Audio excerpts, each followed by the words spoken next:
Well,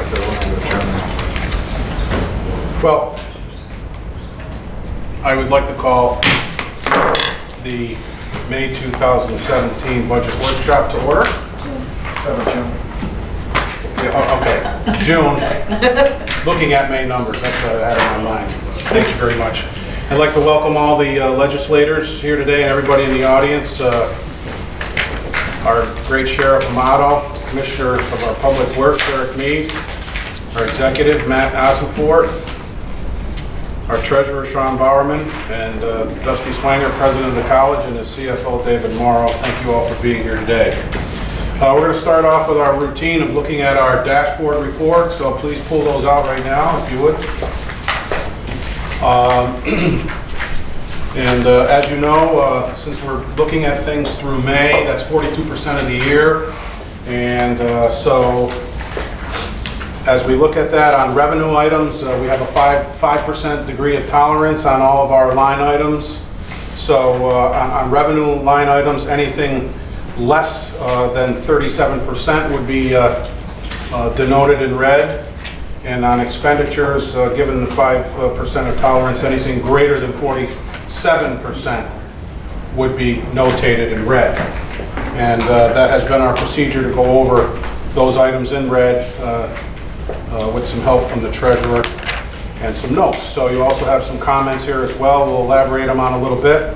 The sales tax tracking at 24%, and this has become a common theme for us, having done this now for 4 months in a row. Sales tax revenue on a 2-month lag, only 3 months realized to date. That's why that's lagging behind.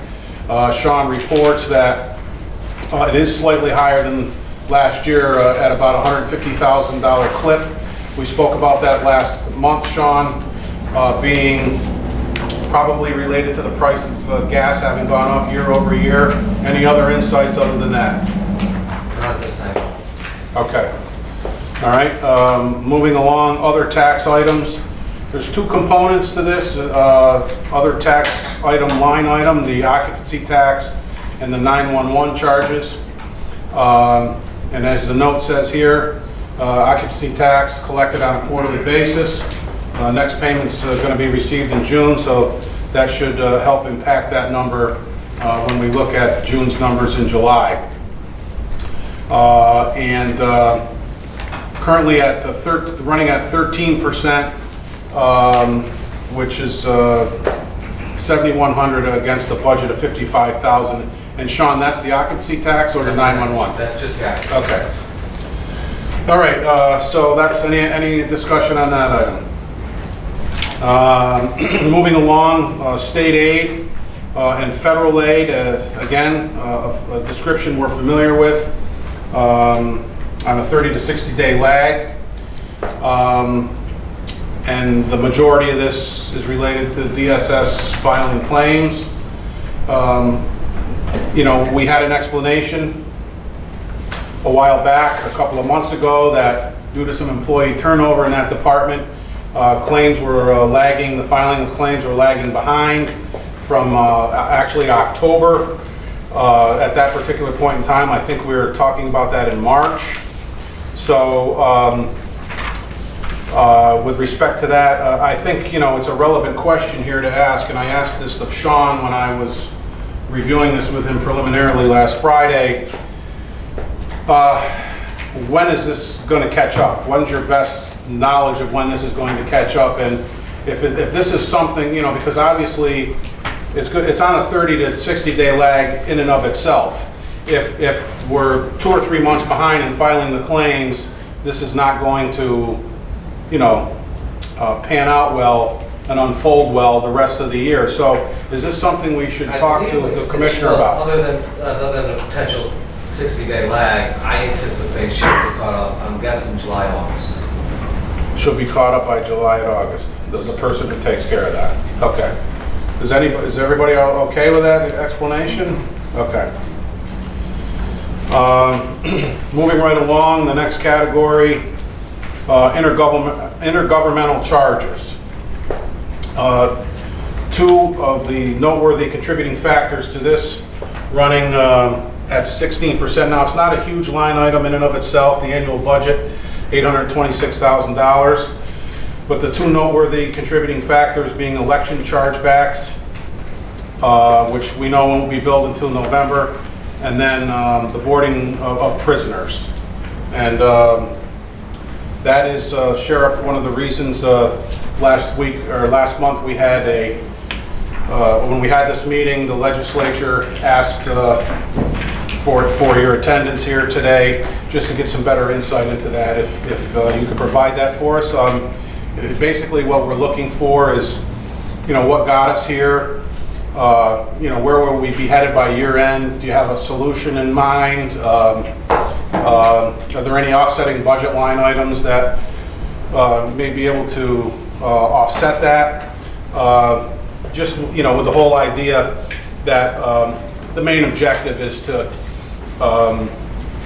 eliminate any surprises. That's why we're looking at these dashboards every month, and of course, ultimately to avoid using any fund balance on anything. So that's been one of our mantras, as a legislature, to try and avoid doing that regardless of department. So we really appreciate your presence here today, and looking for some, insight behind those numbers.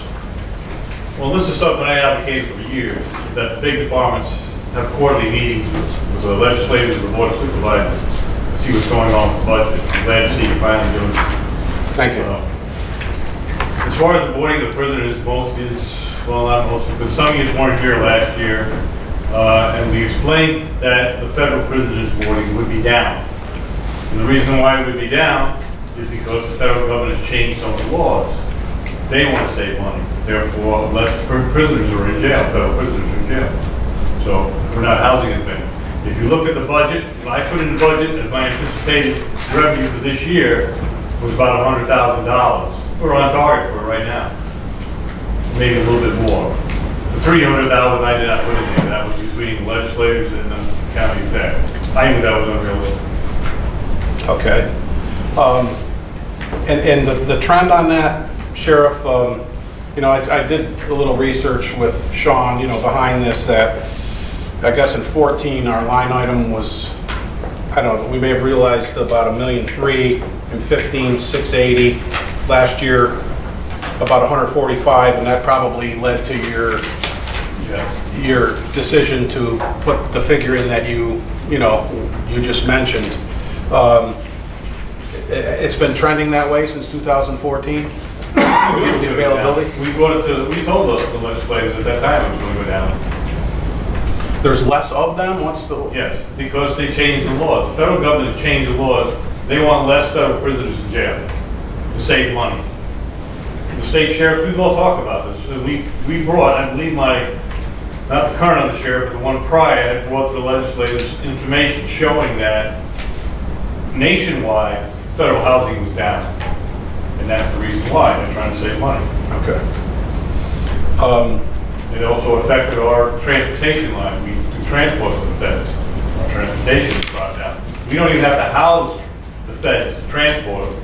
They call us and say, you go to this county, pick up a fed, take them to this county, and they pay us. They pay us overtime money, they pay for mileage and all that. So we don't make a lot of money, but we make money off. That's even down. Okay. I guess getting back to how I frame this, before we ask you the question, do you have any idea how this is going to impact you, between now and how your budget will unfold as a result of it between now and the end of the year? I think we're going to stay right on track where we are right now. And to be honest with you, I'm glad we're not housing that many people. My staffing is terrible in jail. I'm constantly fighting to try to get staff. Most of my new supervisors are brand new people or fairly new. We've hired probably 20, 25 people in the last year, and we've probably lost 10 of them since then. It's just a very unstable situation right now. And civil service is just not helping. Okay. It's not what? Not helping. Public service is what? Well, I didn't hear what you civil said. service is not helping. We've been waiting for a list now since I think October last year. And the state screwed it up somewhere, and it still hasn't come out. We've hired all the people that were on that took that test. We've hired most of them already. The ones that we didn't hire because we had other issues with them that we didn't want to hire. But we went through that whole list. The personnel director in the county gave us a deputy sheriff's list just recently. We've interviewed all of those people. I believe we hired all those people. I need females in my jail. And if it continues the way we're going now, I might have to, we've been adjusting our staff to cover the female population. But my female correction officers are getting tired of being mandated in, not getting time off, working overtime. I might have to adjust my housing for that, where I might have to house females out to give my females a break. It's a real bad situation. I don't see an end in sight. And most of the people that I hire right now, they're all provisional. So when and if a test comes out and they're not on that list, guess what? I got 60 days to get rid of them and hire the new people. And that's impacting my overtime, my shift differential, all that's being impacted by Chain reaction. Yes. Yes. And it all goes back to the fact that I have to wait for civil service to give me lists, to hire people. Okay. I've had a lot of people retire and people leave in the last 2 years. Chairman Diamond. Sheriff, is there any opportunity to get some part-time workers from other counties that are already trained, or they're pretty much in the same boat as you? It goes back to the fact of civil service. I'm told I can't hire nobody until this list comes out. Because I've hired all the people that are on the list already. What do you want me to do? You know, what utopia do you live in? And I still don't get the answer. I just keep getting more roadblocks put in front of me. I just can't go out and hire somebody that's trained when I got a list. No, I meant basically, because you were talking about the female population, maybe would Fulton County have someone that could help us part-time, or if they don't, have the hours up there? Or, I didn't know if that's a possibility. No, I can't do it until I use up that list. But that's full-time though for the list, right? Full-time, part-time. Oh, both. okay. I'm struggling in both part-time and full-time right now. Okay. Thank you. It's really, I've never seen it this way. One thing I just, Chair, Yes. I guess what our plans for next year's budget, do we want to get into that now or see where we're at? Well, sure, and I think the sheriff laid some groundwork for that, in indicating that he's tracking right where he thought he'd be tracking on his original budget projection when he submitted it. Do you see a decrease next year, Sheriff, or do you think it would be about the same? I know, I have to have more conversations with the vets. Okay. See what they're, what's going on with them. Right now, I would say probably the same, from what I see, what I hear. And we'll have a conference coming up later this year, state sheriffs, and we have also jail meetings we do. And at those meetings, we discuss these issues. That's something we'll be talking about. Okay. I guess, Sheriff, our ultimate question is do you see a need, to come back to us at some particular point in time because of this running behind what the line item ended up going into the budget of $300,000 for any fund balance requests? That's, I guess, our ultimate end game here in trying to make that determination. Well, I've answered the monthly question. Yeah, and I didn't really see anything on those about the warding of prisoners, though. It was more the chain reaction of the personnel issues you were having and the overtime you're paying and that information. Yeah, I think that's my biggest problem, my biggest impact that was unforeseen. I did put in a certain amount of money for overtime. Again, that was cut. And when I put that overtime amount in, that was based on history, not on a guess. And again, it was cut. So, I'm probably going to have to come back to either, if I can find money in the budget, in the jail budget, to move it, or for money from the fund balance. One of the things I put in that report is, after the first of the year, somebody cut almost all my correction officers' salary lines without my approval or even my consent. My secretary caught it when she was redoing the budgets every year. Every month we get a budget report. She looks at it, reports to me, and I don't know who done it. Sean, any insight, Sean, onto that? Okay. I didn't hear the question. I believe my emails, I'm not sure what you want, but the correction officers in the jail, most of their lines are all they reduced since the first of the year. I can look at that and send an email out to confirm that. I don't have the report with me tonight. Okay. So that could be an issue. We're trying to find money, something like $5,000 a line. It's gonna be tough finding money for that. So if it's tough finding money for that, it'll be tough finding money to offset the prisoner line item or anything else. Yeah. Any other? Yes. Legislator Just Patel. a generic question, Sheriff. I'm going to ask this of every department head. Do you see any opportunities for the balance of the year or in going to next year's budget for increasing revenues or reducing costs? I don't see anything reducing at all. Increasing. I don't see any new revenue out there that I can go after. This year we were able to get a grant for dispatches, I think like $147,000 for the salaries. So we offset their salary by that much money, but I don't see that coming again. Is it typical for grant funding in your department throughout the state? Is that something that's... It's throughout the state, yes. And unfortunately, the grant money that we received just recently, what we're applying for, we have to use that to upgrade our microwave system, so we cannot do it toward personnel. One last question. Did we ever come to an agreement with the cell tower company? Not that I know. Not yet. The person who needs to approve the contract on their end has been out of the office. So the last time I heard from them a couple of weeks ago, May 24th, they're waiting on that person to come back in.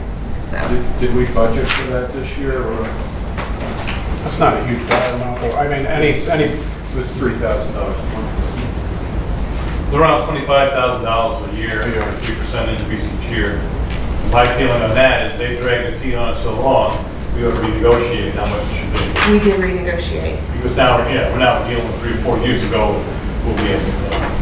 new rates. New rate, yeah. Yeah, that's what we're waiting on the approval from. Thank you. Thank you. While we're on this subject, anybody else have a question they want to run by the sheriff? Legislator Patel. Sheriff, you certainly conveyed a sense of frustration regarding personnel and staffing issues, and I get that. I understand. What I don't understand, and would like to know a little bit more about, is the process of boarding prisoners. Is that a passive thing whereby the county is offered prisoners to be boarded, or do you solicit those people? The county will solicit you if you want to board, and you got to get approval from the state. And the county that wants to send their prisoners to you has to have a good reason to send them to you. For the state to approve them on their end. Like, not enough room in the jail, or for some reason that prisoner can't be there if they're related to somebody that works at that jail, things like that. So, right now, as I mentioned, you've already addressed the fact that you're almost glad that it's down because of your problems with personnel. So is that impacting the manner with which you seek to get prisoners? I'll be honest with you, I don't want to seek any prisoners right now, because my staff is just too new. No, I heard that, but so then what you're telling me is that you're really not seeking prisoners because I'm not you can't knocking on doors, no. Pardon? I'm not knocking on doors asking people for the prisoners, no. Okay, so, and just so I can be clear, assuming for a minute that magically civil service came through for you and you're able to make the appointments and get staffing levels up, at that juncture, would you be interested in boarding more prisoners? I don't know, maybe. Right now, around us, Montgomery County uses all of them. Fulton County never has a problem. Once in a blue moon, they'll send us somebody. Montgomery County uses Oneida, which is closer. And who am I going to drag them from? Once in a while, we get from Schenectady, not that often. Where did they come from before, Sheriff, when it was more costly? As you can Okay. see, we were running about $1 million, $1.3 million for quite a few years. That was all because of feds. And on that revenue you see right now, we're lagging about a month. So you can add whatever the percentage would be per month. I just want to understand, really, I want to hear it from you, if your interest has waned because of your personnel problems, or because, or the boarding is down simply because of other factors, or a combination of the two. I told you that already. My feeling is I'd rather not board right now with the staffing I have. Okay. So So I'm the one that gets sued all the time because my staff makes mistakes because they're new. I'm not going that route. that's yet another factor, then, that there are additional problems with boarding prisoners that you might get sued. Of course. I think you can understand our point of view, that was a significant revenue at one point in time, right? So it's only natural, we'd want to know what would happen to what, right? Well, if you're looking for me to come back to $300,000 that I lost, or whatever it is, you're not going to get it out of the jail. I can tell you that now. You can look at the way you budget your other money. Positions you've created over the years, salary increases you've given over the years. Look at that. Try to reduce it you have the power of reducing it on your end. I don't think you should assume we're not looking at anything else, but right now we're looking at this, Well, all right? Okay, so there really is no interest in boarding the prisoners. That's what I'm coming home with. That's the message to home, right? how many times are you going to ask me that? I want to hear you say it. I told you I'm not that interested in doing it. You know what? I'm not that interested in doing it. Did you hear me that time? Yeah. Well, you know, I mean, you're couching it. You're not that interested. I'd like to hear specifically that you're not going to do it.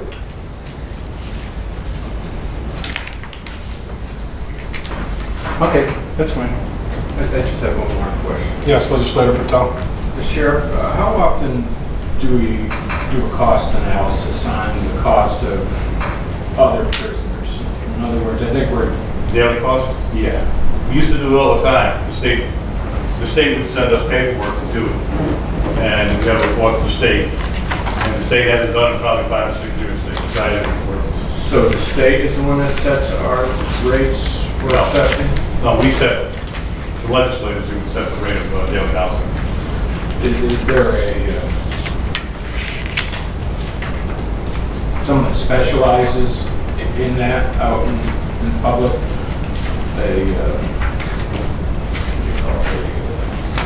Like analyze what the cost Yeah. would be. We do a formula. Yeah, like an We actuary do a that can... formula to the state. And in that formula, you have to put how many people worked at the jail, how much your personnel cost, your capital projects for that year. A lot of stuff was factored in. And in the end, you have a formula you use to figure out what the daily cost per inmate was, based on all those other factors. So it's not necessarily set up to be a profitable No, it isn't. situation. It's used to cover your costs. The jail is not a profit. The sheriff is not supposed to be there to make revenue for this county. I can't go out and arrest 100 people just because the county wants money. You can't find money. That's against the law. I'm not supposed to do that. I guess The that's... jail is not a profitable. It's not meant to be a profitable function. This is just to understand. I just want to understand if we're accepting prisoners from other counties or federal inmates, I want to make sure that I understand as a legislator what the costs are associated with that, if there's any room or... Currently, right now, our county is probably getting one of the highest rates for federal prisoners in the area. Is that about Might go to $95? $120 a day. And then from another county would be what, 95? They, I think Albany gets 100, I believe, for federal prisoners. We get 90 for local prisoners. Like if we had Fulton County prisoners, we get 90.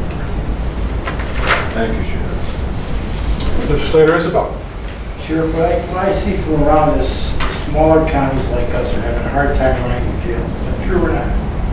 The whole state is. They're not getting a lot of prisoners in a similar size. You can't compare Albany, you can't compare Schenectady, but similar sizes around us are. Right, we're not in Albany, but we don't house a lot of federal prisoners because we don't have a federal court right here. So we're not the only ones that are experiencing this problem.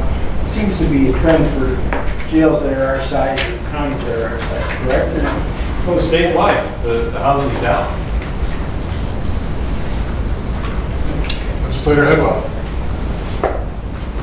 We talked about housing prisoners, and with your cost, what is the ideal number, Mike, of in the jail?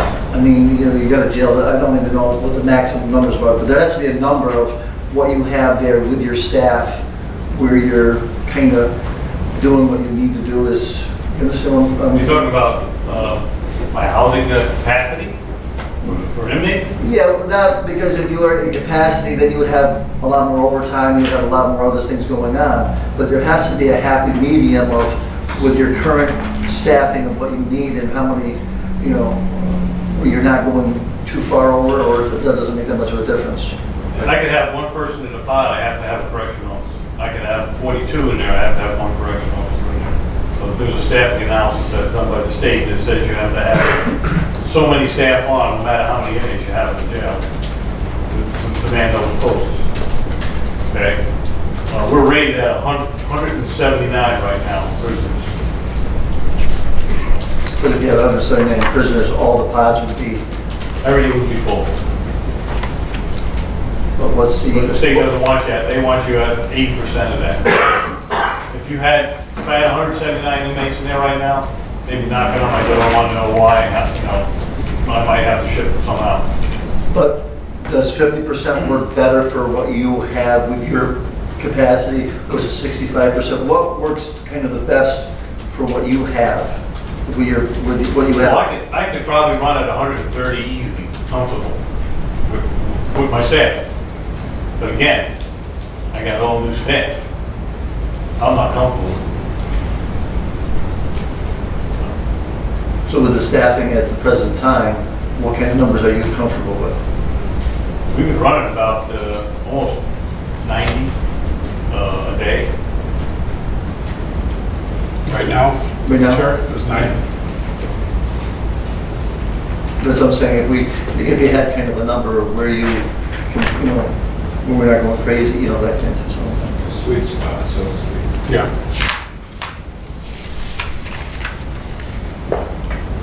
All set, Legislator Hibble? Yes. Any other questions? Legislator Sweet? Mike, so what I'm gathering is that, let's say your staff was fully staffed, fully trained, and you were comfortable with the way they were working. Are you ever going to be able to get feds back like we did before? I don't know, I would probably tell you no. So it's just not... They're just going to change legislation again to start housing more federal prisoners. Right, so we're never going to get $1.3 million in, more than likely. Probably not, no. Unless something changes drastically, they build a federal courthouse right next to us, then yes. That's the only reason why we had federal prisoners to begin with, because we're just outside Albany, right next to the Thruway. And we have Beaufort just up the road, federal courthouse up there. So we were a real good location for them. In between both. Right. You could feed off both. Right. But they're just not available, the volume's not there. The lines aren't there. We're not even making the money on transporting. So, I mean, that's just, that number we're never going to see again, so it's... No, we'll have to budget accordingly. Right. You know, coming up in 2018. And for the $200,000 that we're talking about here, that the sheriff really didn't want to have in his budget, and we are running, he's running on track. I don't know, it seems like we're spending an awful lot of time here. About 150 is the difference, yeah, but yeah, okay. Sheriff, I just, you know, to sum it all up, if you could just, you know, I don't want to put you on the spot now because it involves numbers, but prepare us in some way, shape, or form as to the timing and a dollar amount that you're indicating on your departmental reports you may have to come back to us for the shortages. because of the other shortages. I mean, because that's one thing we're trying to, you know, avoid from any department is, you know, being blindsided by anything and getting a handle on costs and trying to avoid using fund balance at all costs if we can, you know, so. Everybody all set? Thank you so much for making yourself available to discuss this. Thank you. All right, moving along, our education line item running at 48%, and that's because of our contributions to our college, FMCC, are being paid quarterly, so that'll, you know, the beginning of each quarter, it's running a little higher than towards the end of each quarter. Debt service, running at 54%, and according to Sean, based on the timings of borrowings and due dates of payments, most principal payments are due in May and in June on our bonding. And another question I had for him, based on the column that Martin introduced to us at our second meeting, the year-to-date difference from prior year. You know, I asked, well, you know, why is it running 106% higher than last year, same time? And it's because we have more debt on the books year over year. And you know, how much more? Yeah. Like for example, because it's up because last year the county borrowed $6.7 million additional money. And this year was the first year we have to make the first payment. And that payment, I believe, is about a little over $300,000. So that's why you're seeing an increase over last year's. Okay. And transfers out. This, you know, this is done on an as-needed basis, as Sean has described to me. As we talked about this, projects pick up this time of year, and this is really money that went over to the county road fund before they can start applying for CHIPS money. You know, I asked Sean, you know, is there enough CHIPS money in the budget to cover everything every year? And the answer is no. You know, there'll be another transfer later in the year.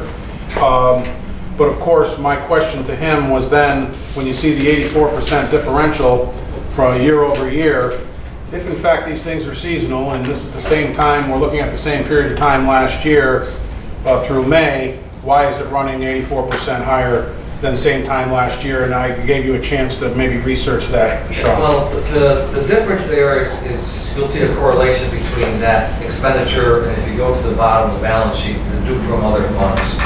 Last year, what had happened was, in year end, we had to do a cash advance to cover some bills, and the county road fund had not paid it back yet. So if you look at the defund balance sheet at the bottom, you'll see last year they had a $1.7 million advance from the general that wasn't reflected in the expenditure. So Where's that?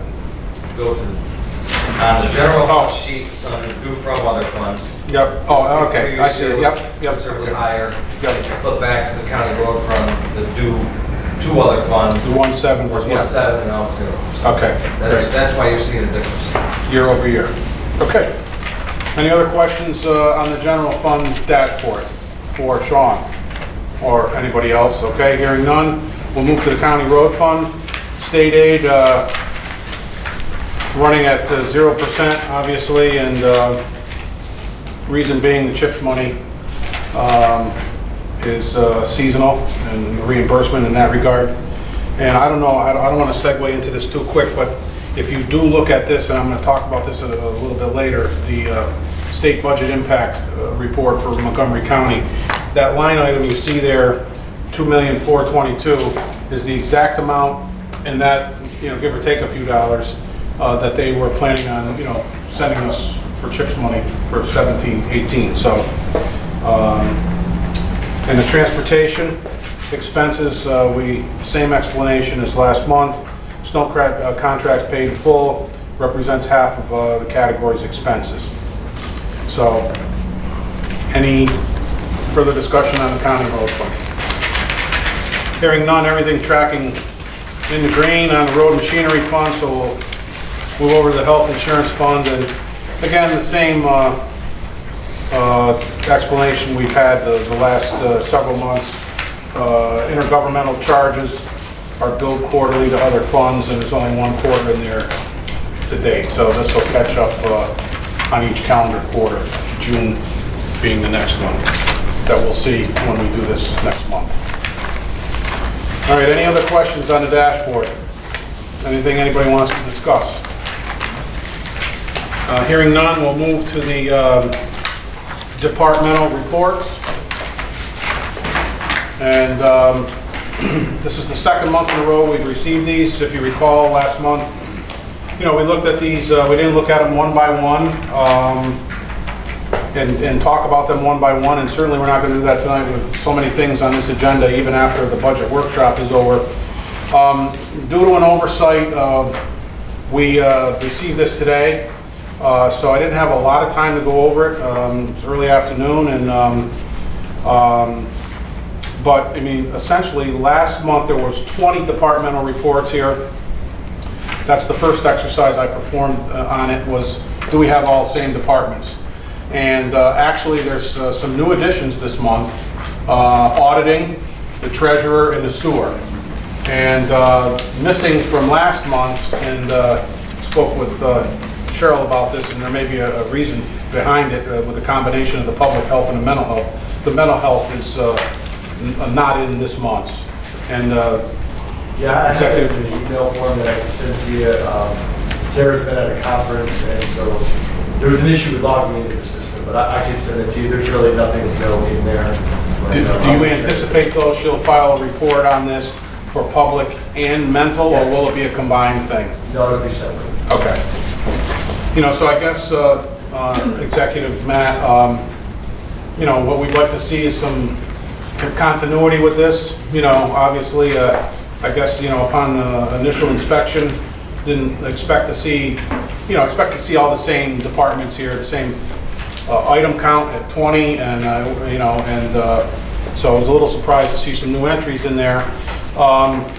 You know, I don't know if you have all retained your April one, or if, or what you do with these, but I tried to then perform an exercise myself this afternoon where I looked at the descriptions of what the department heads put in last month and compared it to this month. And largely, most of it is the same from department to department. I would say Board of Elections was the same, Central Purchasing was the same, County Attorney was the same. I mean, give or take a few syllables, a few words. County Clerk was the same. The County Treasurer was not on there, but there is good news in his report. And Sean, I don't know whether you feel the need to do this every month yourself, or, but I guess for continuity's sake, it'd be good to have all departments in this from month to month. But the good news is we will be receiving some money, an unexpected windfall from the closeout of the MOSA transaction of about $286,000. So, and Sean got that information to me this afternoon. So that would be recognized in the general fund, correct? Correct. Okay. And that is not money that's really in our budget for any department this year, correct? Correct, that was the money that was not budgeted for. Is it money we can play with in other areas of our budget between now and the end of the year? We haven't received it yet. We're still finalizing the legal paperwork. I have been in touch, and I know Megan's been working with the other counties. I anticipate this within the next couple months. So yeah, it will be. Is it found money? Anticipated in the budget. It'll be found money, more or less. Well, Okay. we knew it was there, we just didn't know when When it was going to come. But I mean, as far as how the budget was put together, Right, it's not in there right now. right. Because as you know, I mean, we have an example here, perhaps.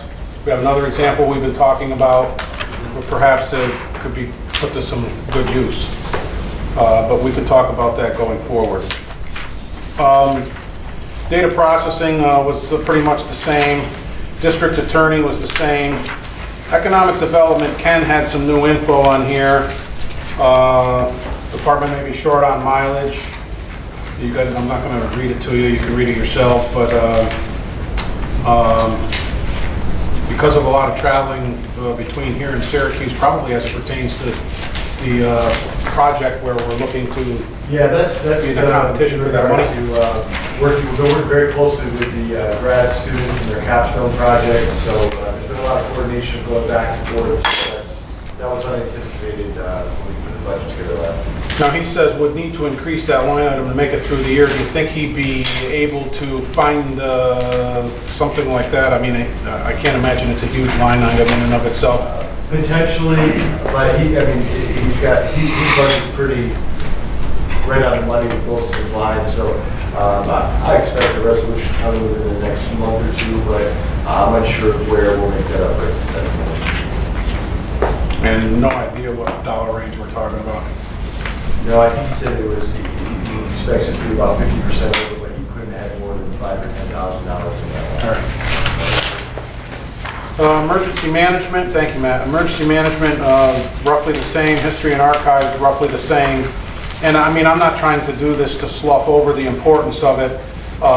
You know, please, I want you to inspect these and compare them yourself, because as we got talking about this last month, you know, our approach was to do this on a monthly basis through June, and then make a determination as to whether, if these descriptions don't change much from month to month, that, you know, maybe we'd look at this and make it a requirement for the department heads, you know, 6 times a year or 4 times a year, you know, less than monthly.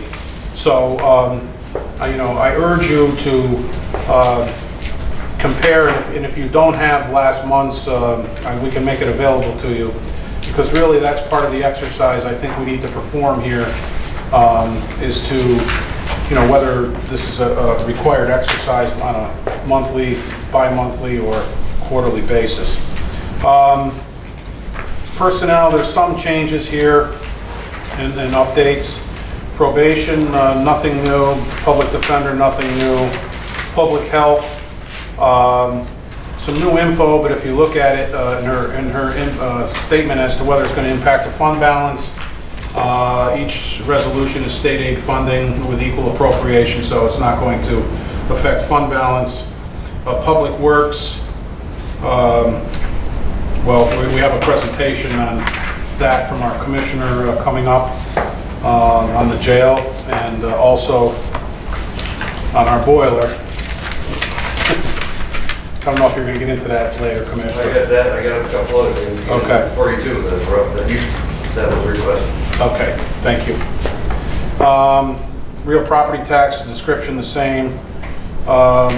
Sealer weights and measures, there's some new info. He's got a broken truck and may need a new one. Maybe we can hold off until we can incorporate that in next year's budget. You know. Yeah, and that, you know, Eric and I talked about that. You know, it just to make you guys aware, I mean, you can only put so much money into a truck that's, you know, like as Eric says, you know, we'll put $10,000 into a truck that's worth $5,000, you know, so a lot of time. So it's just an issue that needs to be addressed. It's not immediate, but it's just an issue. Okay, we got some play. Okay. 3 times. The sheriff's comments, consistent as he's iterated here on the report, same issues as in the May report. So, and he just was able to elaborate on that for us in person. Social services is the same, and the youth bureau is pretty much the same. So, I urge you to compare these, you know, so that we, at some point in the future, we can make a determination on that. On the frequency, that is. Moving along, I've asked Cheryl to copy the 2 pages of our budget for you from last year. And the reason I did that is because next month, in our workshop, I'd like to settle on our budget because it has to be submitted by August 8th. And I'd like to knock it off in July and not take it all the way down to the wire. There's no need to. There's nothing really complicated here. It's a pretty simplified cost center, but some things that I want to direct your attention to on the second page that we've discussed in theory and in passing. And I've got talking with Sean about this because this was my idea to just give this to you tonight to get ruminate on till next month's meeting. You know, there's some things in here, personally, in my opinion, I don't know, I think they may have been part of governmental power plays in the past. I don't know why we need the Office for the Aging in our budget. I don't know why we need conservation programs in our budget. These are all things, agreements and contracts that are signed by the executive.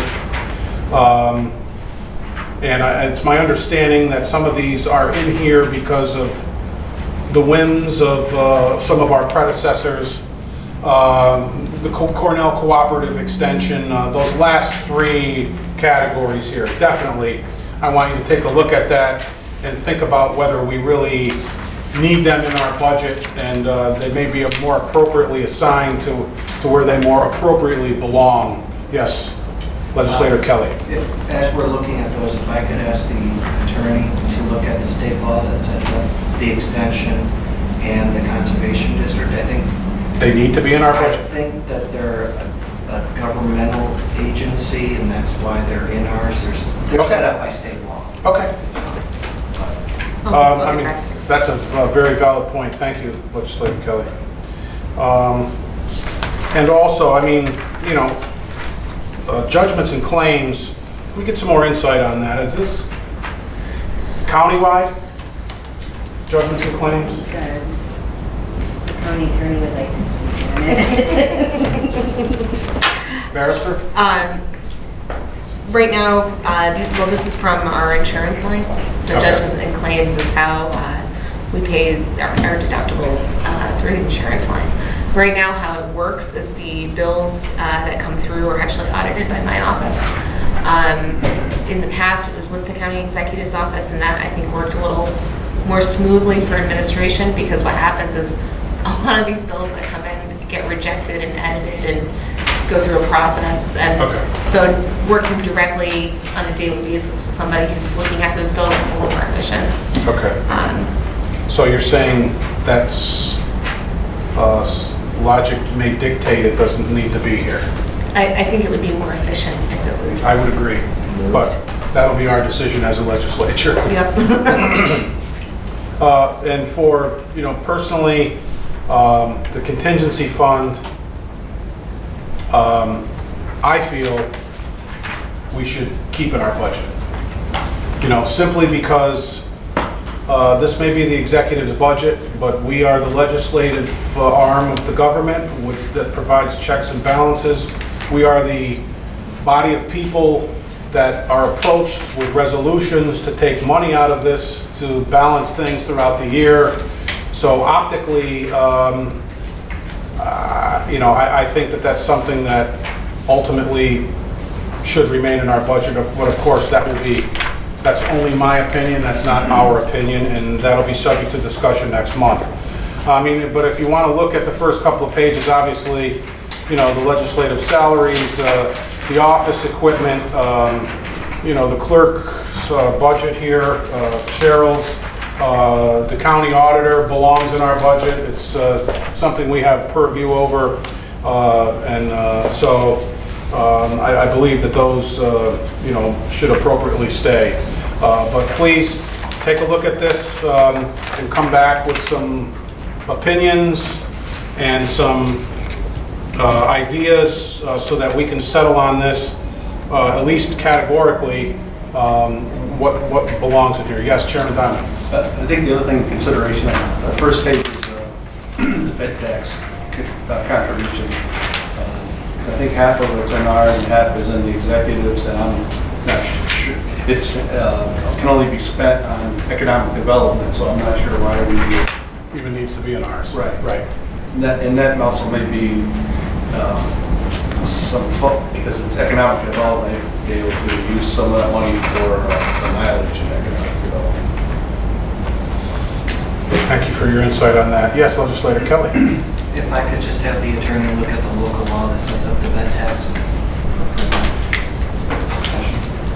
All right. Any other discussion on this between what we talked about now? All right, hearing none. One last item. We were sent this email yesterday with this attachment. 2017-18 State Budget Impact Report from Montgomery County. It's tailor-made to us. There's some pretty interesting, I read this afternoon, facts and figures in here about how we're going to get reimbursed for certain things, where they're going to cut back. One of them being foster care funding is going to get cut back measurably, which I think may have a ripple effect on DSS or make us look for other options. It gets into how much CHIPS money is going to be made available. A couple other programs, extreme winter recovery funding, Pave New York, some things that that are project specific as to what they can be used on. So I think it behooves all of us to print this out or have it handy on your smart devices, so that it's going to be a great reference tool for us as we put our budget together to see, and as we look at the rest of the county's budget coming up for budget season, to see how money may be flowing into us or not from the state. So, other than that, I have no other. Does anybody want to? I mean, last month we passed out the odd. Does anybody have any questions about the odd or any discussion they want to talk about? Okay. Other than that, I will adjourn the budget workshop meeting at 6:50, and I will pass the baton to the chairman of our Physical Services Committee, Mr. Dan Wilson, and Legislator Wilson, to introduce our next speaker.